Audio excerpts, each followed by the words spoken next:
ನಾವು ಮತ್ತೆ ಅಧಿಕಾರಕ್ಕೆ ಬಂದೇ ಬರ್ತೇವೆ.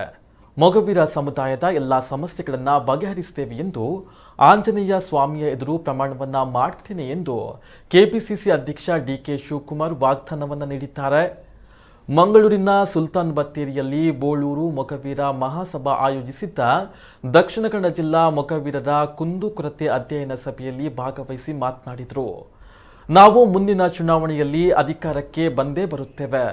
ಕರಾವಳಿಯಲ್ಲಿ ಮೀನುಗಾರಿಕೆಯನ್ನೇ ನಂಬಿ ಜೀವನವನ್ನು ನಡೆಸ್ತಾ ಇರುವಂತಹ ಸಾವಿರಾರು ಮೊಗವೀರ ಕುಟುಂಬಗಳು ಇದ್ದು ಅವರ ಎಲ್ಲಾ ಬೇಡಿಕೆಗಳನ್ನು ಪ್ರಥಮ ಆದ್ಯತೆಯಲ್ಲಿ ಪರಿಹರಿಸಲಾಗುವುದು ಎಂದು ಆಂಜನೇಯ ಸ್ವಾಮಿಯ ಎದುರು ಪ್ರಮಾಣವನ್ನ ಮಾಡ್ತೇನೆ ಎಂದು ಘೋಷಿಸಿದರು.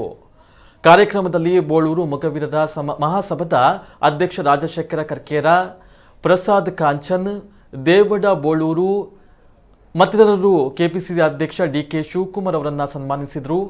ಈ ವೇಳೆ ಕೆಪಿಸಿಸಿ ಕಾರ್ಯಾಧ್ಯಕ್ಷ ಧ್ರುವ ನಾರಾಯಣ್, ಮಾಜಿ ಸಚಿವರಾದ ರಮನಾಥ ರೈ, ಯುಟಿ ಖಾದರ್, ಮಾಜಿ ಶಾಸಕರಾದ ಜೆಆರ್ ಲೋಬೋ, ಐವನ್ ಡಿಸೋಜಾ ಇನ್ನಿತರರು ಭಾಗವಹಿಸಿದರು.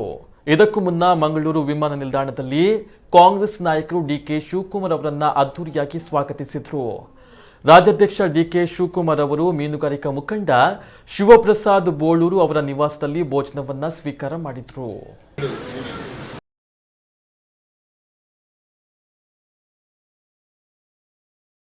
ಆ ಎಲ್ಲ ವೃತ್ತಿಗಳು ಕೂಡ ನಿಮ್ಮ ವೃತ್ತಿ ತೆಗೆದುಕೊಳ್ಳುವಂತ ಒಂದು ರಿಸ್ಕ್ ಇದೆಯಲ್ಲ, ತಮ್ಮ ಜೀವನವನ್ನೇ ಬದಿಗಟ್ಟು ಪಾಪ ಅವ್ರು ಹೇಳ್ತಾ ಇದ್ದಂಗೆ, ನಾನು ಸಮುದ್ರಕ್ಕೆ ಹೋದಾಗ ತಿರ್ಗಾ ವಾಪಸ್ಸು ಸೂರ್ಯನ ನೋಡ್ತಾ ಇರ್ತಾರೆ, ಮೋಡ ನೋಡ್ತಾ ಇರ್ತಾರೆ, ನನ್ನ ತಂದೆ ಬನ್ನ, ನನ್ನ ಗಂಡ ಬನ್ನ, ನನ್ನ ಮಗ ಬನ್ನ ಅಂತ ಹೇಳಿ ಆ ದುಃಖದಿಂದ ನಿಮ್ಮ ಕುಟುಂಬದವರು ಪ್ರತಿ ಕ್ಷಣ ಕೂಡ ಅವರ ಭಾವನೆ, ಅವರ ನೋವು, ಅವರ ದುಃಖ, ಅವರ ದುಮಾನ ಅವ್ರಿಗೆ ಮಾತ್ರ ಗೊತ್ತಿರ್ತದೆ. ಇದು ನಾನು ಕೂಡ ಬಲ್ಲೆ. ಇವತ್ತು ನಾವೆಲ್ಲ ಸೇರಿ ಕಾಂಗ್ರೆಸ್ ಪಕ್ಷದ ಪ್ರತಿನಿಧಿಯಾಗಿದ್ದುಕೊಂಡು ನಿಮ್ಮ ಏನು ವಿಚಾರ, ನಾವು ನಿಮ್ಗೆ ಯಾವ ರೀತಿ ಸಹಾಯ ಮಾಡಬಹುದು ಅಂತ ಹೇಳಿ ನಿಮ್ಮನ್ನ ಆಲಿಸಲಿಕ್ಕೆ, ನಿಮ್ಮನ್ನ ಕೇಳಲಿಕ್ಕೆ, ನಿಮ್ಮ ದುಃಖ ಕೇಳಲಿಕ್ಕೆ, ನಿಮ್ಮ ಸಮಸ್ಯೆ ಕೇಳಲಿಕ್ಕೆ ನಾನು ಇಲ್ಲಿಗೆ ಬಂದಿದ್ದೇನೆ. ಇಲ್ಲಿ ಬರಕ್ಕಿಂತ ಮುಂಚಿತವಾಗಿ ನನ್ನದೇ ಆದಂತ ಒಂದು ಮಾಹಿತಿಯನ್ನು ಕೂಡ ನಾನು ಪಡೆದಿದ್ದೆ. ಮುಂದಿನ ದಿನದಲ್ಲಿ ಎಲ್ಲ ದಾಖಲೆ ನಾನೇ ಖುದ್ದಾಗಿ ಮಾಡಿಕೊಂಡಿದ್ದೀನಿ. ನಾನು ನಮ್ಮ ಪಂಡಿತರು ಎಲ್ಲ ನನಗೆ ದೊಡ್ಡ ದೊಡ್ಡ ಅರ್ಜಿಗಳು, ಪಟ್ಟಿಗಳನ್ನೆಲ್ಲ ಏನೇನಿದೆ ಅಂತ ಕೊಟ್ಟವ್ರೆ. ಅವ್ರು ಏನೇ ಕೊಟ್ಟಿದ್ರು ಕೂಡ ನಾನೇ ಸಪ್ರೇಟ್ ಆಗಿಲ್ಲ, ನಾನು ನೀವೇನೇನು ಹೇಳಿದ್ರಿ ಅಂತ ಬರ್ಕೊಂಡಿದ್ದೇನೆ. ನಾವೆಲ್ಲ ನಿಮ್ಮ ಜೊತೆ ಇರ್ತೀವಿ.